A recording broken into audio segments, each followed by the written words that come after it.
Hi guys, and welcome back to another episode of Rebuilding Stockport, The Analysis Days. One of my favourite parts of the season where we kind of just go through and see kind of what's up. I'm recording this directly after, so again, if my voice goes, I do apologise. I was shouting like a crazy man when Alec Moodymoo and Shadipo scored those goals that not just sent us up, obviously we were already up, but allowed us to win League 2. I really thought it was touch and go for a minute, but I'm just so glad that we've actually managed to pull that out. It's weird that we couldn't beat Crawley, and then we lost 4-2 to Shrewsbury, but yet we were able to beat Port Vale and then go and beat Lincoln City away from home. I only just noticed, in fact, that in the end, only 2 points separated 3rd and 7th place Barnet. That's pretty impressive. Crewe, actually, are the ones that snuck in there on the final day and got above both Exeter and Lincoln there. So it's going to be very interesting to see who actually goes up out of that. Morecambe and Crawley both relegated out of the Football League. Crawley were relegated years ago, it would seem. Morecambe, I think they might have gone down on the final day. So first thing we're going to do is go through the other leagues. I was going to do this in the normal episode and kind of just do a year review. But I didn't have time because the camera battery was about to die. I could have stopped the whole recording and put one of my spares in, but I just figured it would be easier if we just did it in this episode. And it's just, I'm a lazy man, and there's an awful lot of editing to try and have to edit that shit back together again. So let's go down to the leagues below. Well, we'll do National League since we're going to go past it anyway, just so we can have a little look. So the playoffs, of course, Billericay Town. Wow. Okay, so they were promoted the year before, and they're already in the playoffs with Orient, Tranmere, and Ebbsfleet United. As for the league itself, Salford City, are we that surprised? Won the National League and will be in the Football League next year. Notts County still struggling down there. They cannot seem to get out of this league. Blyth Speetons have been relegated now with Harrogate.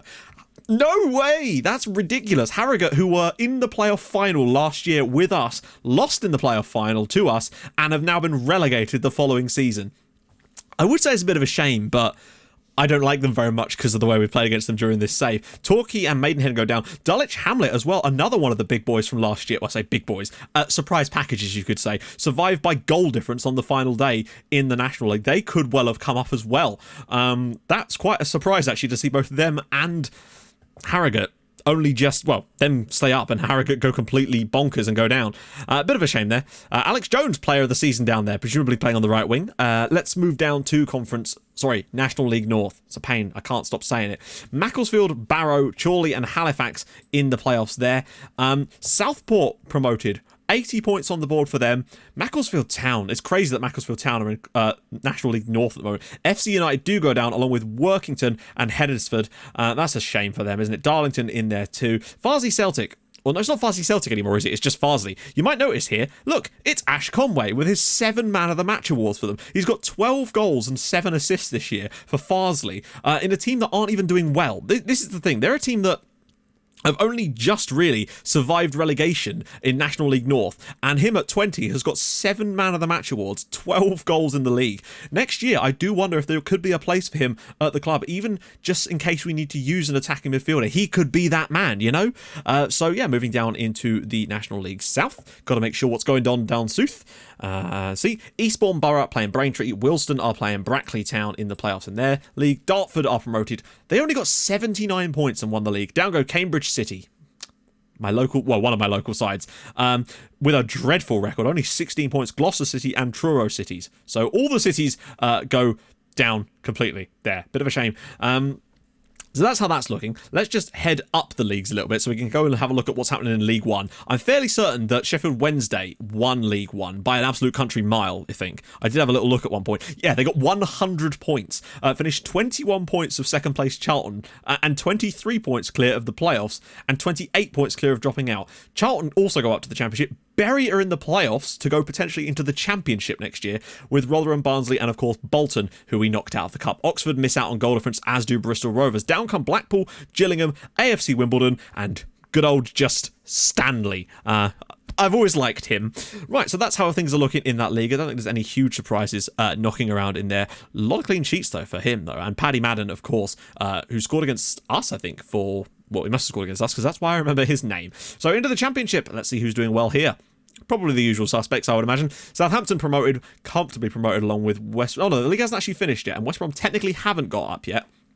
Norwich and QPR in there too, Swansea and Leeds. Down at the bottom, Southend United relegated from the Championship, along with Wigan and Ipswich Town, who I think were relegated, who have already been relegated and promoted once in this save already. It's just nice to see some other regions creeping in, like this guy here, George Holdsworth of Norwich City, getting 19 clean sheets. And now, what you're all waiting for, I don't think it's actually finished yet, though, the Premier League. Probably maybe 2 games left, 1 game left. Liverpool still look, oh, actually, no, I think Man City probably will nick it this year. Game in hand on them, too. Very, very tight in that area, though. Spurs, Man United, Chelsea, Arsenal miles off the pace, down on 62 points with Everton in there as well. Burnley up there with Stoke and Fulham. Oh, a guy can dream. Bournemouth, Crystal Palace and Leicester. Wow, look at the bottom of the league. That is mental. So Leicester City are currently bottom, but could finish technically as high as 14th if they were to win that final day of the season. Wolves, that's mental, actually. Going into the final day of the season, anyone from 14th downwards could still finish bottom of the league. That's crazy talk. No regens knocking things around in the Premier League just yet. Icardi of Chelsea smashing things. Chris Wood of Burnley doing brilliant stuff as well while we're in there. So, Eddie Howe must have been sacked as well. I wonder who Fulham... Oh, Steven Gerrard was managing Fulham and now he's managing Newcastle. So who is Fulham manager now then? I really should change that. Who is the Fulham manager? It's Tony Mowbray. It's Tony bloody Mowbray. Right, that's enough of that. Let's get back into League 2, which is where we actually need to be. Oh, actually, let's just take a look at this. I didn't even check this stuff. Win the league, curtain comes down, fans ecstatic, board ecstatic. You're damn right they are. Bruno Bridges praises me. Oh, Bruno. Oh, hey, why is this now down to there? But also, one thing we could have a look at here, attribute changes, right? From the start of this save, Bruno Bridges, look at the amount of strength he has gained. 6 strength. I swear that was 8. No, it must be 6 then, I guess. You can really see that he's improved his physicals so much. It's really, really pleasing. His leadership's also improved too, as has his concentration. Dribbling's only gone up by 1, though, and I really want to see a bit more of that. I feel like that's where he could really, really struggle. Where did his his strength really start to climb? He had a bit of a bump there, but no, I guess it was always 12. Oh, wait, hang on. Since 19 years old. I guess I can't track it any further than that. That's a bit annoying. Because before, I think it's actually gone up by 8 since the very start. But we can only go back a certain amount of time, apparently. It was at 3.6 before. So why is it saying it's only gone up by 6? Oh, I see. Yeah, so his strength has gone up by an enormous amount, which is very, very pleasing. I wish this would let you compare it over a longer period of time, though, so you could really see his attribute improvements. But there you go. So let's actually get into the stats for the league. Bruno, what a man, what a mighty good man. Captain of the club and everything. We got 25 grand for that. Wow, big deal. So, moving into what we want. We want player stat. No, team stats, team detailed first. Right, average possession, 55. Good, we've won that one. Penalties taken. We've had 7. We've only scored 5 of them. Not as good as we were. Headers 1. Ooh, down towards the lower end, but what about ratio? Slightly better. I would like to improve that one still, although it's sort of, you could throw a blanket across. No one's been too bad. I know for yellow cards we've not been brilliant. 68 is quite a lot, to be honest, but then Port Vale and Exeter were quite near the top, as were Colchester and Lincoln, and they were dirty bunches too. Cambridge United, maybe if they'd hacked a few people down they would have done better. Just a thought. Red card, yeah, we had 5 of them this year. Our discipline has not been good. De Mayo, and this is without someone like Enis Mahmutovic in the team. So make of that what you will. Lincoln City top, though, with 7. The form one is totally irrelevant. Goals scored. We've scored 86 goals in the league. In the end, Colchester very nearly caught us, but we do finish with the best attack in the league. Cross completion of 20%. That, to me, is the reason we've done so well this year. Completing 20% of our crosses is vastly better than anyone else in this league. Superb. 401 crosses completed. The likes of Bruno Bridges and Che Teal, I'm very much looking forward to comparing those guys. Goals from corners, we did win it in the end with 15. But you can see the massive drop-off. Last year we got 20-something, so only 15, but we do win that one outright in the end, concentrating on at least being good from there. Goals from direct free kicks, this is what I mean. Look at this. We only scored 1, and Lincoln scored 7 direct free kicks this year. And indirect free kicks as well. 9 for Yeovil and only 4 for us. There's a lot of these flying in. Pass completion, we're right out there with 74. Interesting, Newport are up there too. Lincoln played some good football. Who played dreadful football? Crew. Yeah, Crew. Okay, not too bad. Passes completed, in there in 3rd as well. Chances created, interestingly not the most. Barnet created the most chances. For a side that actually came 7th, if they could have just been better defensively, they probably could have come up with us here. Shots on target ratio, 45%. Not as good as I would have liked. And I still think we need to look at the striking department. But shots on target in total, 341. Barnet had a lot of chances but didn't hit the target enough with their chances. Seems to be the general consensus here. Conversion rate, 11%. Lincoln City were very, very good at that, 13. That's massively above everyone else. Like, you could throw 3% over the entire rest of the league, but Lincoln City, they just converted their chances. Fair play to them. Fouls against Shrewsbury. Ooh, dear. Yeah, it's all right. Dribbles per game. We're slightly off the pace on that one. But it's very, very close. Defending, 39 goals conceded. At one point, we were on for a much better defensive record than that. But when you concede 3 to Grimsby and 4 to Shrewsbury Town, it really does take the wind out of your sails. But we're going to at least win on clean sheets. Oh, look at this. Best defence from corners. That's really nice to see. Only 2 goals conceded from corners this year for us. Really does show that we've got ourselves sorted at the back. Crawley Town, however, probably could have stayed up if they hadn't conceded all of those. Goals conceded from direct free kicks. We've only conceded 2, to be fair. It's the indirect free kicks one that perturbs me a bit. Only 4. Okay, it's not as bad as I feel like it was. But the thing is, though, we conceded 4 there and 2 there. And I feel like that was all in that first spell of games after the new update to the game. Genuinely, I think at least 5 of those 6 were all from that situation. Clean sheets, 24 clean sheets this year. Closest... Well, no one's even really near us on that one. Fouls made, that is a lot of fouls, I will admit. Tackles 1. Down towards the bottom because we got the ball a lot of the time. Tackles 1 ratio, yeah, it could be a bit better though. We'll have a look at that too. Penalties conceded. We have conceded 2 penalties this year. Morecambe, again, this is why you went down, lads. Attendances, I'm kind of interested here. Wow, we have the 3rd highest attendance average in the league of 6,700 for a newly promoted side. Bradford, of course, would always dominate here. Average attendance by capacity as well, 64%. We had no sellouts, I don't think, but we became bloody close, I think. 10,300. Is that not a sellout for us? Wait. Apparently that's not a sellout, I guess. Lowest attendance. Even our lowest attendance was nearly 5k. Morecambe actually got less than 1,000 people in the stadium for a game. Net transfer spend, £224,000. So we have spent the most, but that's because we're good at this kind of thing. Like, we've still got promoted with one of the lowest wages in the entire league. Like, when you look at the teams around us down there, like Crawley, lowest wages, went down. Morecambe went down. Grimsby down there. Wickham down there. We're still massively overachieved. And Colchester, well, yeah, they should go up, really. Highest spending team on wages in the entire division. Literally twice what we spent, and we still beat them in the league title race. That's what really matters. Right, player detailed stats. This is where things start to get a little bit more interesting. Appearances, 46 for... Malden missed 1 game. There was 1 game that Murph had to start because Bowling picked up food poisoning, I think. Games won, obviously 28 with him in the team. Games lost, not important there. Yellow cards. Do we have anyone on this one at all? No, we don't. Nice to see. Red cards. I think DeMeo will be on here because he got 2. Yeah, 2 for him. Chris Thorpe also got 1, as did Alec Moody, the silly man. Player of the Match awards, though. Scott Duxbury's 8. 8 Player of the Match awards for Scott Duxbury in League 2. What a man. He's been so good consistently. This one's not that relevant. Anyone on here for us? Yeah, Scott Duxbury again. Not quite towards the top this year, but still bloody good. Average rating, Frankie Kent for Colchester wins it in the end, but Bruno Bridges up there too. Scott Duxbury, John Gray. We had 3 in the top 5 and Colchester had the other 2. Paris Magoma in 9th, Che Tilt 17th, and even Cameron John sneaking on there towards the end. That's what pleases me the most. It's weird that Mide Shadipo not to be found. I think he's very hit and miss. That's what I would say. John Gray won a lot of headers. Nice. Goals, top goal scorer, of course. We would never have anyone near this. Not even anyone in the top 20, to say the least. Position? See, this is the thing. Jaden Thompson-Brissett has scored 12 times in the league for us this year. That really does impress me. 12, not only that, but 12 times off of 30 shots. I mean, JTB... I genuinely think he's had a better year than Kane Hemmings, but we'll have a look at that in the comparison stats. Number of shots had, nobody on even close to that. Shots on target. Shadipo had 50 shots on target. Shots on target percentage. Kane Hemmings, he does get them on target. That's what I would say. But only 9 goals in 26 matches. Like, that is astonishingly bad when you think about it. 26 starts, whereas Jaden Thompson-Brissett had, 15 starts and scored 12 goals. Conversion rate... Yeah, JTB, 23% conversion rate. Then again, Kane Hemmings, 20%. It's surprisingly high, actually, which makes you wonder how on earth that's the case.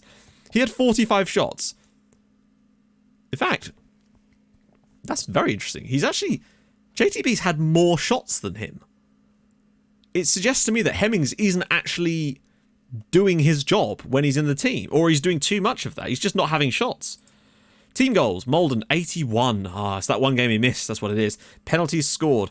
Kane Hemmings has scored 2 out of 2. JTB, only 2 out of 4, surprisingly. Although I think he's actually scored more than that. It's that they saved the penalty, but he put in the rebound. I remember that happening. Assists, Shadipo with 9, Che Tilt with 9, as you'd expect. Key passes, Paris Magoma, 71, and Che Tilt, 47. Chances created. Shadipo, 16 chances created. Che Tilt, 14. And Scott Duxbury created 12 chances too. Pass completion, Moody Moo is always up there. 86% pass completion. He might not be the playmaker in this team, but my God, does he keep things ticking over when we've got the ball. Cross completion. Regan Booty, 41. Look at that. Bruno Bridges, 23%. At one point, it was even higher than that. But that is a massive step up from previous years for him. Like, really, really huge. Dribbles per game. No one on there at all. Ooh, hello. Who's this? Howard Lillygreen, 18 years old. Oh, look at the hair as well. But he is level. Whoa, look at those physical stats. My goodness. I mean, he's one hell of a winger. But he's a lot of money. I mean, that is a very good-looking player that they picked up. Newport County have some really good regens coming through. Like a lot of players I've been shown have been Newport County regens as well. Offsides, not really relevant for us, really. Team conceded. Now, that is interesting, actually. So Cameron John actually is the best on that one. Tackles per game, I can't imagine. Oh, Belic actually is doing a reasonable good job there. We'll have a look and see how he compares to the other guys. Mistakes leading to goals. None on here, but I feel like we should have, you know, mistakes. None on here either. That's nice to see. Key tackles, probably none on here either. John Gray with the 10. Good stuff. Key headers. Look at that. John Gray, 112 key headers for John Gray. This guy is an absolute beast. I really want to look forward to seeing what he's done for us in that position, because he just does it, doesn't he? Interceptions. Belic, nowhere to be seen. Headers 1 ratio. Regan Booty, interestingly, the most with 81. Shots blocked. Anyone on there? No. Conceded.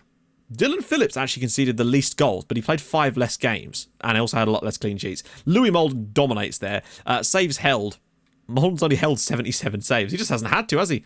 He's just not faced enough shots for that. Right, now the bit we're actually all here for, seeing how the players line up against each other. This is the fun part. So here's the goalkeeper setup.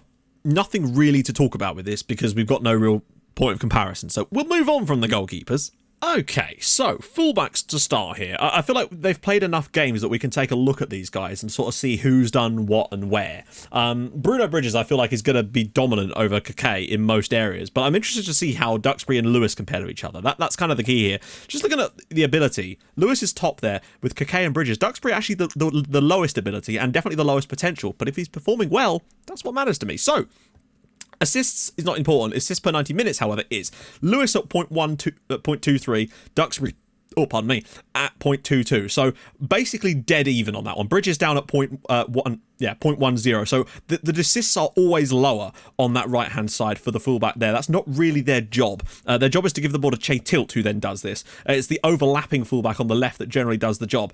Lewis, it's negligible. Like, the difference there is very, very minor when you consider the ability gap between Lewis and Duxbury, and even the age gap.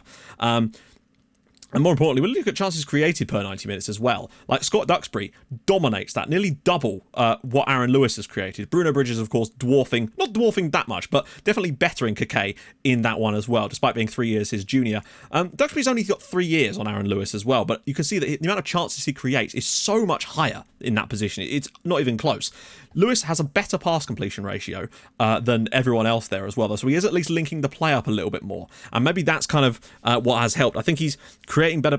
I think it's probably because he's often dropping it into the midfield, playing those sideways balls and just allowing us to retain possession, but it is definitely noticeable, and also completes a lot more passes per 90 minutes as well. The others are kind of all over a blanket. Bruno completing less, but Lewis definitely wins in that category as well. Key passes per 90 minutes, though.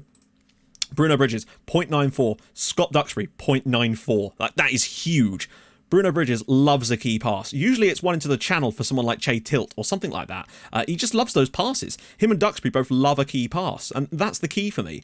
Like, this is why I still think that Scott Duxbury is better than Aaron Lewis. He creates more chances per 90 minutes, creates more key passes per 90 minutes as well. Yeah, sure, Aaron Lewis keeps the ball a bit better, but, like, is that really what you want from your left back? I want my left back to be creating stuff, and Scotty D is doing that. It's undeniable. Looking at dribbles per game as well, Scott Duxbury is winning on that one too. Bridges is slightly above Kake, despite his very, very bad dribbling, which is very interesting. I thought Kake had all right dribbling. He's got a dribbling of 12, right? Yet Bruno Bridges is out-dribbling him per game, despite only having 5 dribbling, and he's not going to get that much better at it, I wouldn't have thought. Very, very interesting to note. Shots on target percentage, not that important, really, but Kake does dominate. They're all kind of fairly close there. Right, this is what I'm interested in. Crosses completed ratio. Bruno Bridges, 22%. Aaron Lewis, 22%. So he does complete more crosses. which might explain why he's got a reasonable number of assists in that period. But Scott Duxbury, not too bad either. 18% is still very, very good. Bruno Bridges at 22%. I don't know what Bruno Bridges had last year, but I feel like it was around about 14. It might have even been lower than that. Point is, he is completing a lot more of his crosses this year, and that to me is a good sign of things to come for him. What's his crossing now? It's still only 10. I feel like there's a long way he could still improve with that. But the point is, he is improving right now, and that pleases me. Team conceded per 90 minutes. We can see a lot less goals actually with Kake in the team, which is kind of interesting, and we can see the most with Bruno Bridges, but I'm still not prepared to call that gospel. This is the thing though, Duxbury from a defensive side of things, he just isn't as good. Aaron Lewis completing 11% more of his tackles, which is quite a lot I would have thought, and Bruno Bridges at 96%. The guy is a defensive machine, but he's still good going forward. He's not going to get you loads of assists, but he does still get a few.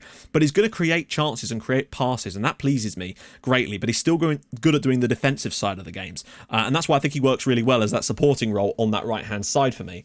When you look at interceptions too, he's dominating them in that one too, with over 3 interceptions per game, which is nearly twice what Scott Duxbury gets, and he's still outperforming Kake in that role as well. So interesting as well. Headers won, Kake does well, but again Bruno Bridges 77% is still pretty good. Duxbury does win a bit more in that area. Player of the match awards 8 for Duxbury, 3 for Lewis, which is strange considering his average rating is lower, presumably because he's making mistakes. But so what would kind of come to the conclusion is here that Bruno Bridges is the king of the right back slot and will definitely be our starting right back next year as well, without a doubt. As for Kake, I think he's a reasonable understudy, and I don't think we need to really look for another player in that role. I think he's fine to play backup next year as well, but I might look for a youngster with really high potential to sit in behind Bruno Bridges as a sort of third choice potentially in that wing. Scott Duxbury, I'm still content to keep him playing on that left-hand side, but I do think we need to look now for a first-choice League One left-back next year, like a proper, solid player to play on that left-hand side that can do the defensive and attacking side of the game. We want a mix of Aaron Lewis and Scott Duxbury. Now, interestingly, Aaron Lewis has... cheers, Aaron. Thanks for telling us. Is joining Livingston in the summer. So I was going to say, I thought that said that he'd been transfer listed, but it turns out he's already been sold to Livingston. Brilliant. Can we see any of that deal? Literally, his contract expired and they've signed him on a free. We could have had... I say we could have had him. We probably couldn't. He probably wouldn't have actually signed for us. That's a shame. So we're definitely going to need to look for another left back next year. I feel like Scott Duxbury has been one of my players of the year for 3 consecutive promotions, but he's playing at his absolute maximum, and I think next year, sure, he might be able to give us something in attack, but his output will drop. But I think he's really going to cost us too much from a defensive standpoint next year to have him stick around as our number one. So I think first choice on the shopping list, first thing we need to go and get is a first choice League One left back, even if we have to spend big money to bring him in. I think that's a really key area for us. Right, let's move on to the centre-backs. Right, so these are our 4 centre-backs that have basically played this year. Max Ram, he went out on loan to Boston, I think he did. I can't actually remember. I think we actually had 6 of them. Who was the other one? I swear there was another guy that we had. No, maybe not. I don't know. Maybe he's gone out on loan as well, for all I know. It was Ash Palmer, of course, who left at the start of the year. So, potential-wise, we've got decent potential in all of the players in the team, and that pleases me, because they're all 22 or under. Youngsters, big potential. I'm a fan of that. Passes completed for these centre-backs, all in the same realm. That's fine. Nobody's really underperforming or overperforming in there. Passes completed per 90 minutes. John Gray, slightly more, but again, it's a negligible amount. Team goals per 90 minutes.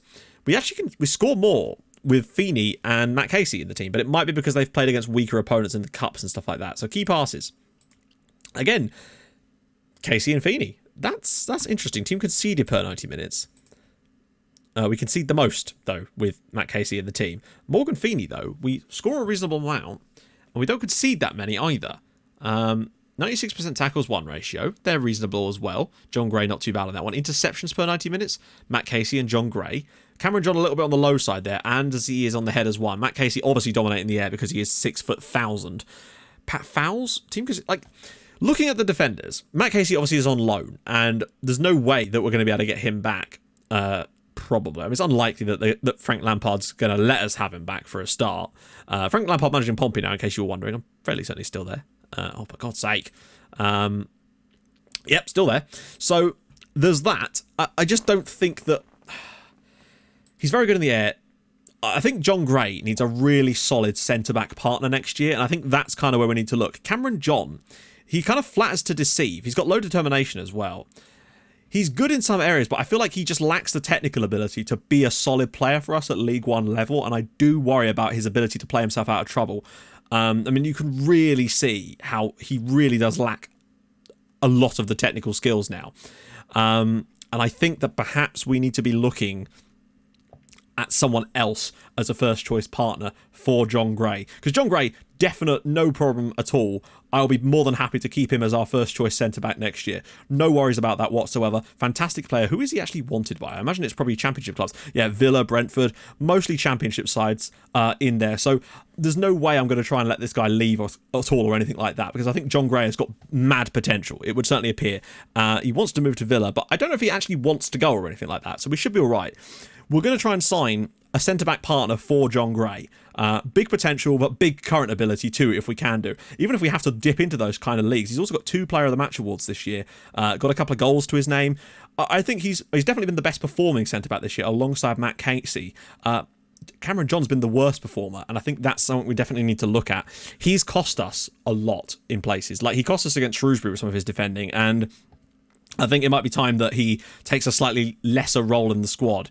So, yeah, shopping list is a left-footed centre-back to play on that left-hand side of John Gray, or a, ambidextrous centre-back, because I think that's an area we definitely need to strengthen. So a left-back, left wing-back type of player and a centre-back to play on that left-hand side, definitely areas that this money is going to need to be invested in over the summer. So now let's take a look at the defensive midfield zone, because I'm interested in that too, very much so. Now, with this, it's kind of difficult to tell, because unfortunately, Booty is one of them. He's played there a few times this year. I'm not sure how many times he actually has played there. We can probably take a look on his development and find out.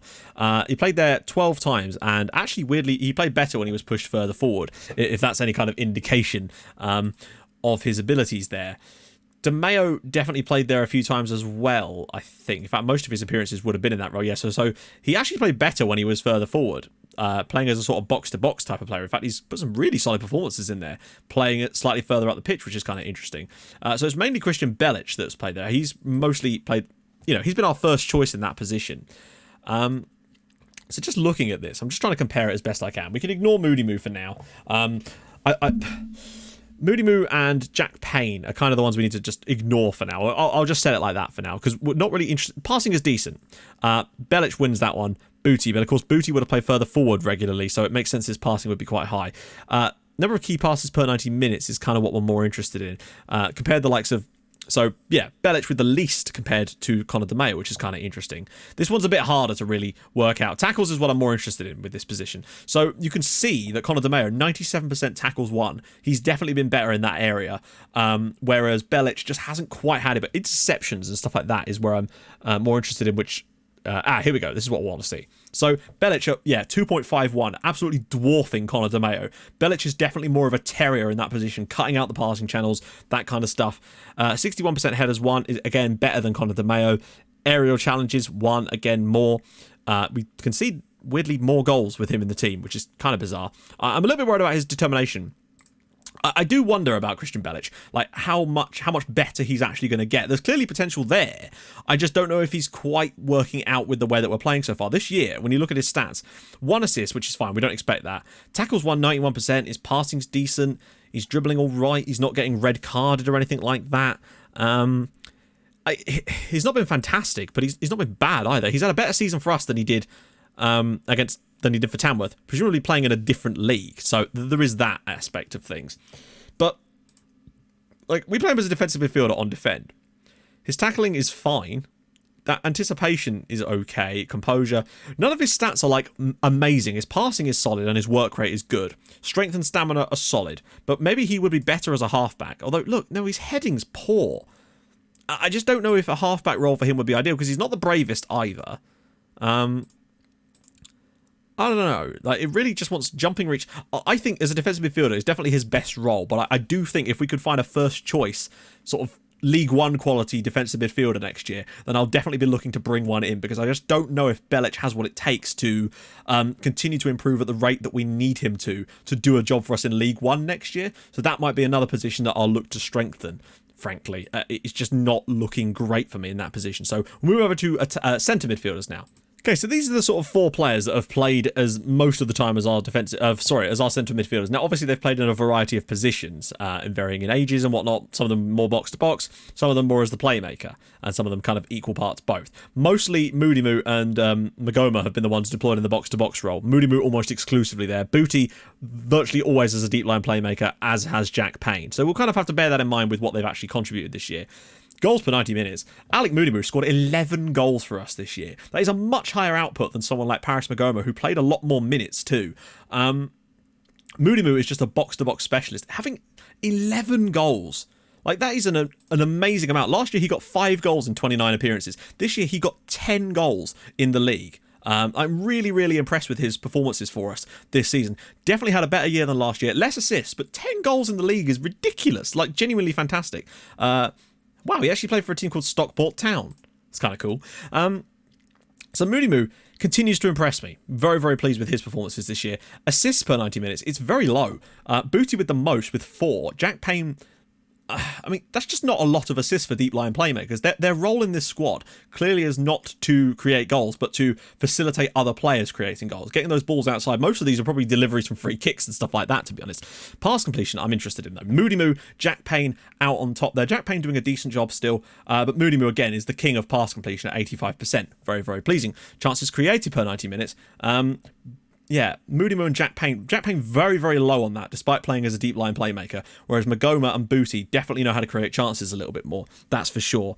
Crosses is totally irrelevant. Passes completed per 90 minutes as well. Jack Payne really gets through some work. When he plays, this guy passes for days. That is a huge amount of passes he gets through per 90 minutes. People just seem to think that they can just lop the ball off to Jack Payne and he will just control it and move it on, and that seems to be what he does. Moody Moo's okay, definitely better. Key passes per 90 minutes, though.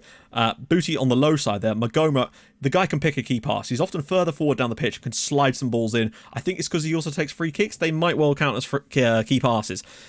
Now, mistakes leading to goals. Moody and Jack Payne have 1 each, which is, yeah, pretty concerning for my money. Tackles in the midfield, Moody Moo dominating there. Nobody's really slacking, although Jack Payne definitely lagging behind somewhat. I think he is probably on his last legs with us a little bit, although he's still putting some really solid performances for us this year. That's the interesting thing.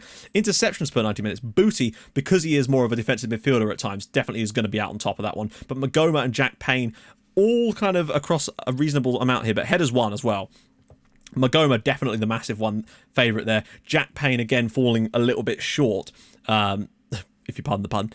Magoma winning more headers, team conceded. So, just looking at this from these stats, you can kind of get the grips that our midfielders, the box-to-box midfielders, their main approach is to get forward and score goals. They're not really interested in creating, although they do it from time to time. Jack Payne, I just don't think he's good enough. I don't think he does the defensive side of the game well enough, and I think that he doesn't create as much as I would like for his position. He's not winning enough tackles. His key passes are quite low, although not that bad, really. He does complete a lot of passes, but I don't think they're particularly interesting passes. They're quite sort of just drop the ball back to your more creative teammate. When you're playing as the deep line playmaker, that's your job. Your job is to create stuff, and Jack Payne just doesn't really do that for us. Now, Booty will be back. Will be gone next season. Don't tell me he's signed for someone else. So has he? I believe. Does that mean he's actually signed a new contract with Huddersfield? Because he was transfer listed, I swear. His contract with Huddersfield expires in the summer as well. So why are we not able to go after him? That's interesting. Yeah, okay, so we might have to take a look at that. So I might try and pick up Regan Booty on a full-time basis in the summer, because I think he'd be a solid player for League One, and he's got room to grow as well. So he might be one I'd go after. Magoma, part of me wonders, when you actually look at it, he's been our worst performing player this year. He's only got 5 goals and 4 assists when you look at the likes of Moody Moo, who's just been dominating there. He doesn't win a lot of these categories, and I do wonder if there's a big bid coming in for Magoma in the summer, whether it wouldn't be such a bad idea if we could get some extra transfer funds by accepting it and trying to go after someone else for a little while. And, you know, get some clauses in there and stuff, because I just wonder if he actually suits the style of play that we want to play these days. And maybe we should look for a more, you know, players that fit the role that we want for them exactly. So if they're a deep line playmaker, they have to have all the requisite stats for that. And the same with the box-to-box midfielder, because I feel like Moody Moo's been brilliant this year, but I do wonder if next year he's going to be able to cope and do like this kind of performance in League One. I think it's a bit of a stretch. I think Payne is done. I don't think Payne will be playing for us next year. He's 29 years old now. He's not getting any better, and he's failing in a lot of these stats. So I do wonder if Paris Magoma's time here, if we get the right offer, might well be up. But I do want to try and bring in Regan Booty and maybe a couple more signings in that centre midfield, particularly if I can get some big money for Magoma to try and facilitate a deal like that. That's kind of where I'm looking at it right now. Obviously, we've got the likes of Ash Conway to come back as well. He'll definitely be useful in the middle of the park, but also can play in that attacking midfield role, and that's going to be very useful to have around next season in case we do come up against teams that play that 4-1-4-1 Marion Lease type of system. So I want to be able to counter that if I can do, really. So wingers and strikers left. Let's go to the wingers. Right, so wingers. Now, I appreciate that there are other players that have played in these roles. Jaden Anthony, Jake Cope. I think they've actually had some game time this year, as has Simon Ford on the left. But the ones I really want to concentrate on are these four. So Tilt and Okoro on the right, and Shadipo and Darren Stevenson on the left. So, this is interesting. Goals per 90 minutes. Darren Stevenson has scored 6 goals in 7 starts. That is insane. Che Tilt got 12 goals in 44 starts, and Shadipo got 12 goals in 42 starts. John Okoro only got 2 goals in 12 starts. So clearly, Okoro's not the best at the goal scoring aspect of things just yet. When you look at Che Tilt, Tilt is putting out twice as many goals per 90 minutes as Okoro when he's in the team. I don't know what their finishing stats are like. Finishing of 9. Okoro's isn't too bad, I don't think. Finishing is 6. So that's the thing. Okoro needs to work on his finishing to be properly effective in that role. As for assists, however, he's far more competent. Actually more competent than Che Tilt. Darren Stevenson, again, dominating on assists as well. This is mental. Darren Stevenson has the most goals per 90 minutes and the most assists per 90 minutes. 6 goals and 4 assists in the team. I found that towards the back end of the season, though, when I would play him, he just wasn't as effective as he was in the first half of the year, and I think that might be because of the changes to the game. I think the update might well have ended Darren Stevenson's career with the club. I just don't think he can be as effective now on the new update because his stats just don't allow him to be. Sorry, not his stats, his attributes. So I think we can kind of discount a lot of that. But Okoro doing a good job. 5 assists in 12 games is not bad. 11 for Shadipo and 10 for Che Tilt. That pleases me. They're both across a reasonable amount. Okoro, definitely a good creative player on the right-hand side with his 5 assists, but he needs to work on his finishing. That much we can see. Chances created per 90 minutes. How are we doing here? Again, Okoro right out in front here. He creates some chances too. Definitely better than Che Tilt in that one. Stevenson and Shadipo, relatively similar in those kind of areas. Overall chances created, that's 10 chances, is pretty damn good. Crosses attempted, right. Crosses completed. Here we go. How are we doing? Che Tilt, 22%. Very, very good. John Okoro, he was never going to be as good at crossing as Che Tilt. There's a reason. He's got 16 crossing compared to Okoro's 13. Okoro is not far behind, and I think if he keeps improving, he could start to put up some of those numbers too. But Che Tilt really knows how to put a ball into the box. It's undeniable. Whereas Stevenson matches Shadipo pretty straight up that one. As for passes completed, again, John Okoro, 78%. He's right in there with the other ones and outdoing Che Tilt again. Despite only being 16 years old, Okoro has superb ability. And I've just noticed he is declared for Nigeria now. I don't think he was declared for Nigeria before. Not his attributes, his information.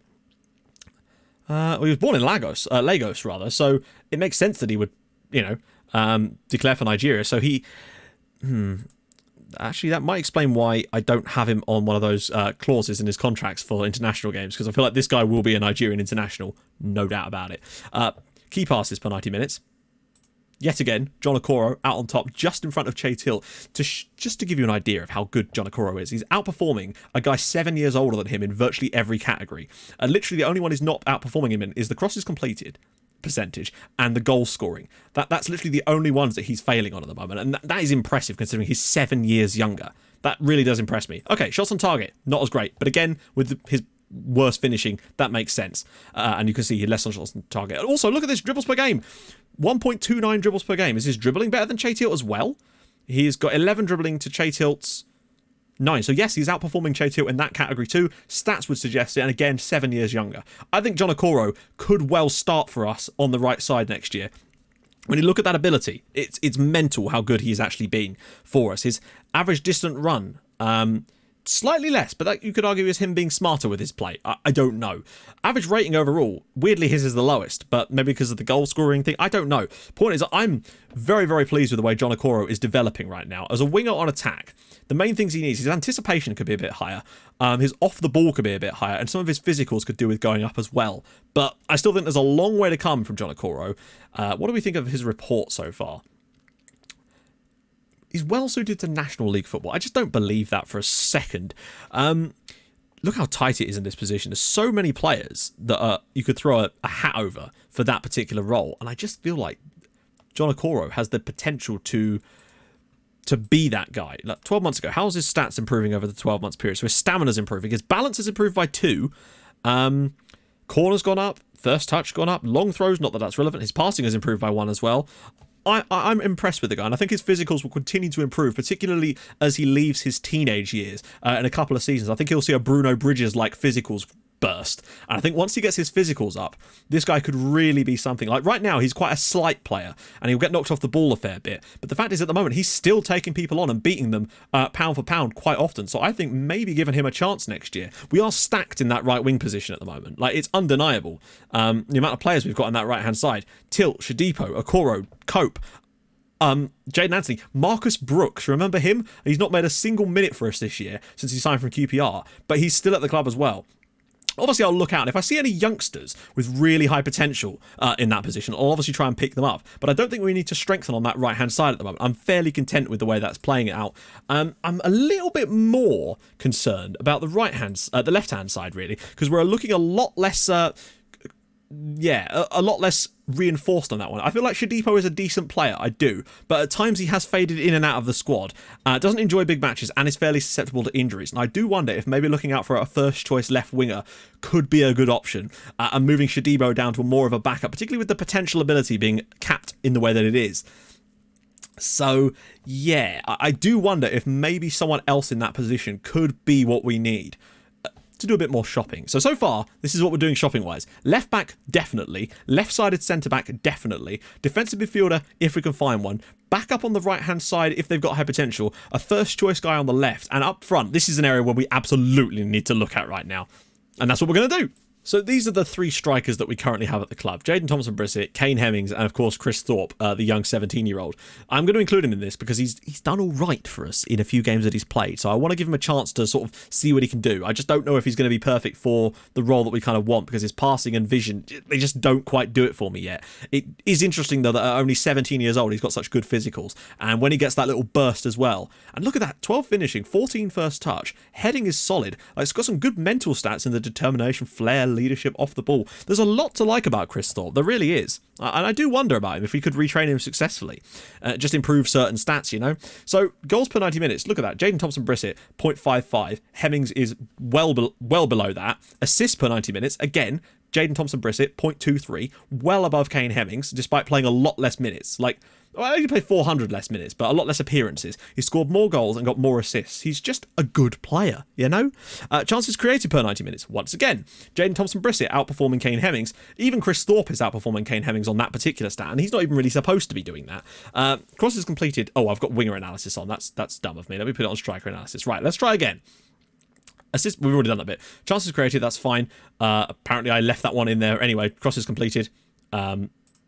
Jaden Thompson-Brissett, of course, winning that one. Passes completed per 90 minutes. Again, winning key passes per 90 minutes. Again, massively outperforming Kane Hemmings. Chris Thorpe is outperforming him in that one as well. Shots on target, he's outperforming Kane Hemmings. Shots on target per 90 minutes, he's outperforming. He's winning more headers than Kane Hemmings. That is mental. Jaden Thompson-Brissett is 5'11" and isn't really a heading machine, whereas Kane Hemmings is brought in for, he's 6'1", and yet he's winning less headers as well. Weirdly, Chris Thorpe is also winning less headers, despite being 6'1", I think? Oh, he's only 5'10". So why did I think he was a target man? That might explain why he's not been perfect for us there. Dribbles per game, again, Jaden Thompson-Brissett. He is just a better player at the moment than Kane Hemmings. He's just not settled into this squad at all, Kane Hemmings. And I gotta wonder if he wouldn't be worth trying to move Kane Hemmings on in the summer, get some money for him and reinvest it into a different striker. Because at the moment, Jaden Thompson-Brissett is the best striker we have at the club. Despite not even probably being good enough for the league he's playing in, he's scored goals for us. Let's just compare the two and see if we can sort of see what might be the reasons for his... I think it's the pace, in all honesty. Where are we? Jones and Thompson-Brissett. So you can see Kane Hemmings outperforms him in virtually every area except the physicals and the speed. He's so much better in literally every way. His long shots aren't quite as good. His mental stats are better in everything except bravery.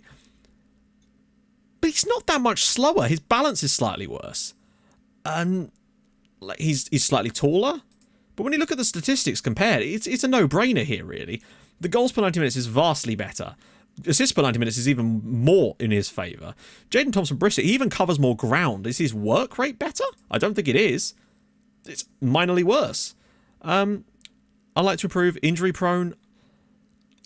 I really don't know why Kane Hemmings has underperformed so much and Jaden Thompson-Brissett has been so good for us. But I do think that the striking experiment with Kane Hemmings has not worked out for us this year. And I do think I want to look for another striker in the summer. And if we can move on Kane Hemmings in that period, then so be it. Get a bit of cash for him, because I just don't think he's League One quality, in all honesty.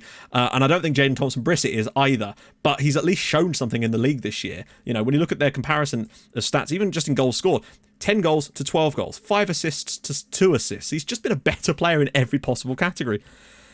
It's interesting. Let me know your thoughts on all of this and any explanations as to why things are a certain way. I'm very interested in that kind of stuff. Let me know what you think about that stuff. But that's essentially it for today. I think we've got a lot of improvement that's going to be needed just to stay in League One next year. Left back, definitely. Centre back, definitely. A good defensive midfielder that can marshal that area, definitely. Improvements on the left side, maybe. A striker that can finally suit the system we want to play. Absolutely important. Just dreadfully important. Anyway, if you have enjoyed this episode, drop a like on the video. Let's see, word of the day today is going to be nice day, permanent marker, because I just found this on the desk. Usually that's just where these words come from, whatever I can find on the desk, whatever M leaves around, which is a lot of things. So yeah, get that in the comments, obviously, if you've reached this far in the video, and drop a like on it if you have enjoyed it, and I will see you guys tomorrow for some transfer goodies. Hopefully I can plug some of the gaps and get us ready for a season in League One, where I think it is going to be a tough old slog. Anyway, I'll see you guys soon. Thank you so much for watching. Bye-bye.